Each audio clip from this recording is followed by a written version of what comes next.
मो संजय आपण मानक स्वागत करुच्ची संजय स्टडी चैनल। तो वर्तमान सिटी 2024 सेकेंड सिलेक्शन पिलामानंकर एवं स्लाइड अप जो मैंने प्रथम स्लाइड अप करथिले फर्स्ट सिलेक्शन पिलामानंकर सेमानंकर एडमिशन प्रक्रिया शेष हो जाइछि। काहेकि कहले शेष हो जाइछि ना आज होछि पिला माने 1 डिसेंबर 2024। तो आमर लास्ट डेट थिला केबे 30 नवेम्बर 2024 पर्यंत लास्ट डेट थिला। तो आज आम मैंने गोटे विश्व दिवस पालन करुचे। से विश्व दिवस कौन को दिवस आज आम पालन करुचे सेटा आपण मैंने कमेंट रे कहिबे। तो आज जो सिटी रो अपडेट रही पीएच पिला सिटी रो अपडेट रही एवं जो पिला माने वर्तमान थर्ड सिलेक्शन को अपेक्षा करके अच्छे से कमेंट करेंगे। एवं आउ कौन कमेंट करेंगे ना जो मैंने स्लाइड अप कर कमेंट करूँ जे सार मैं स्लाइड अप करी बोली। एवं जो मैंने थर्ड सिलेक्शन को अपेक्षा करके अच्छा से दयाकोरी कमेंट कर ताफल कि मुझे तुम मानी एवं जो मैंने अपेक्षा करते आज सारंकर भिडियोटी सकाळु आसीबो कौन केउ कॉलेज रे केते वैकेंसी रहिला तापाई जदि अपेक्षा करिछो पिला माने तुमे माने केते पिला माने एडमिशन करिसेंती से रिगार्डिंग वीडियो जदि तुम माने चाहुथिलो तबे मध्ये कमेंट करो मु तुम माननको निश्चिंत से रिगार्डिंग वीडियोटी अपलोड कर देबी।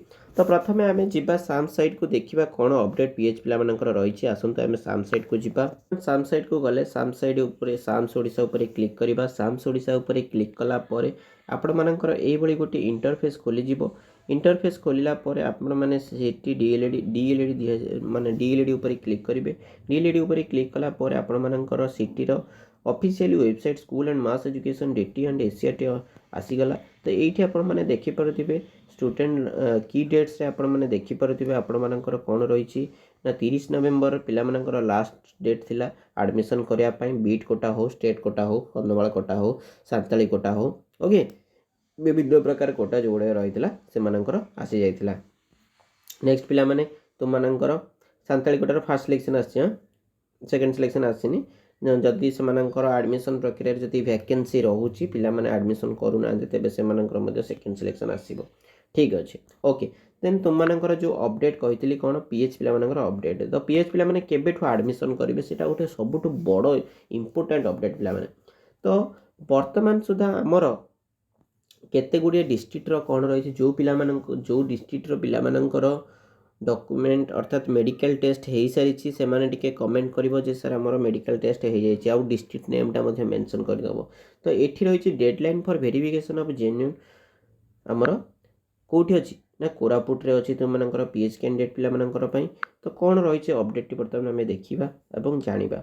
तो देख पिला माने एठी तुम मानकर अपडेट रही जो पिला माने डायरेक्ट कोरापुट नवरंगपुर आमर मालकानगिरी तापरे धर्मगढ़ एटीआई बीट गुणपुर ये पिला मानकर तुम मानकर पीएच पिला मानकर रही मेडिकल टेस्ट रही मेडिकल डॉक्यूमेंट वेरिफिकेशन हम स्टेट कोटा एवं बीट कोटा पिला मानक पई। तो आपण माने केउ डेट तुम मानक कहै 4/12/2024 11:30 समय रे clinical LT SLN MCH Koraput medical रे आपण माने जाई आपण मानकर कौन करेंगे हॉस्पिटल जाइकी वेरिफिकेशन टी करदेवे।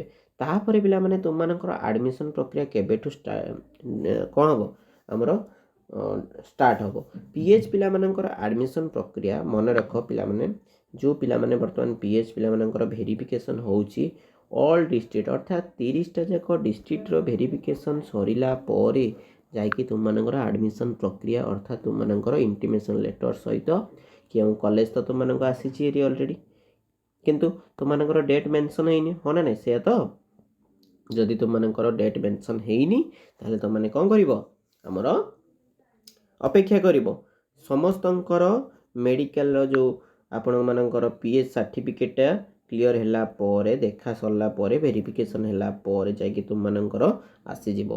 आ जो पिला वर्तमान जदि वीडियो टी किछि इन्फॉर्मेटिव लागि थाए तबे लाइक कमेंट शेयर एवं सब्सक्राइब करिया सहित पाखरे था बेल आइकन को ऑन कर दियंतु। Thank you for watching. तो नेक्स्ट वीडियो रे आपण माननको जो जो कमेंट करिथिबे से अनुसार हमें वीडियो टी सेंड करिवो। Thank you for watching. जदि किछि डाउट रहला पिला माने आपण माने निश्चिंत कमेंट करिके पचारि परिबे। Thank you.